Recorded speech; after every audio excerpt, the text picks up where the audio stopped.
मराठा आरक्षणाचा प्रश्न आता सत्ताधारी पक्षाच्या आमदारांनाही अस्वस्थ करत आहे। मनोज जरांगे पाटील यांच्या मुंबईतील आंदोलनाचा धसका घेत भाजपचे पंढरपूरचे आमदार समाधान औतळे यांनी मराठा आंदोलकांच्या मागणीनुसार आरक्षण देण्याची मागणी केली आहे। या मागणीसाठी त्यांनी थेट विधानसभेचे 1 दिवसाचे विशेष अधिवेशन बोलवण्याची मागणी विधानसभा अध्यक्षांकडे केलेली आहे।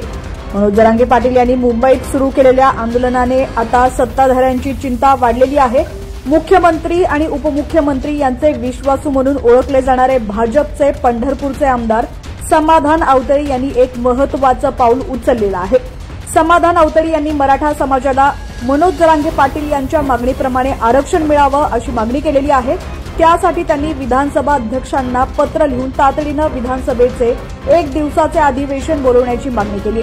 मराठा समाजाला ओबीसी प्रवर्गातूनच आरक्षण देण्याच्या जरांगे पाटील यांच्या मागणीला त्यांनी पाठिंबा दिलाय। या मागणीमुळे सोलापूर जिल्ह्यातच नव्हे तर राज्यातील भाजपच्या अनेक नेत्यांवरती दबाव वाढलाय। येत्या काही महिन्यात स्थानिक स्वराज्य संस्थांच्या निवडणुका होणार असल्यानं मराठा समाजाचा रोष पत्करणं कोणत्याही राजकीय पक्षाला परवडणारं नाहीये। त्यामुळे समाधान औतळे यांनी घेतलेली ही भूमिका अत्यंत महत्त्वाची मानली जाते। याआधी याच पंढरपूर मतदारसंघाचे तत्कालीन आमदार भारत भालके यांनी मराठा आरक्षणासाठी आमदारकीचा राजीनामा दिला होता। आता भाजपच्या आमदारांनीही मराठा समाजाच्या आंदोलनाला पाठिंबा दिल्यानं सरकारवर मराठा आरक्षणाबाबत ठोस निर्णय घेण्यासाठी दबाव वाढलाय। महाराष्ट्रामध्ये गरजवंत मराठ्यांचं आंदोलन आणि मनोजदादा जरांगे पाटील यांच्या नेतृत्वात आज या ठिकाणी आझाद मैदानामध्ये होत आहे।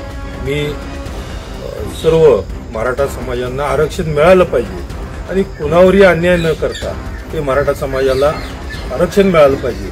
त्याकरता या विधानसभेचे अध्यक्ष राहुलजी नार्वेकर साहेब यांना पत्र देऊन 1 दिवसीय अधिवेशन घेण्याची मी मागणी करत आहे आणि नक्कीच मनोजदादा जरांगे पाटलांच्या ज्या मागण्या आहेत त्या मागण्या या ठिकाणी या सभागृहात मांडून त्या सर्व बहुमताने मान्य व्हाव्यात अशी मागणी मी या निमित्तानं करतो।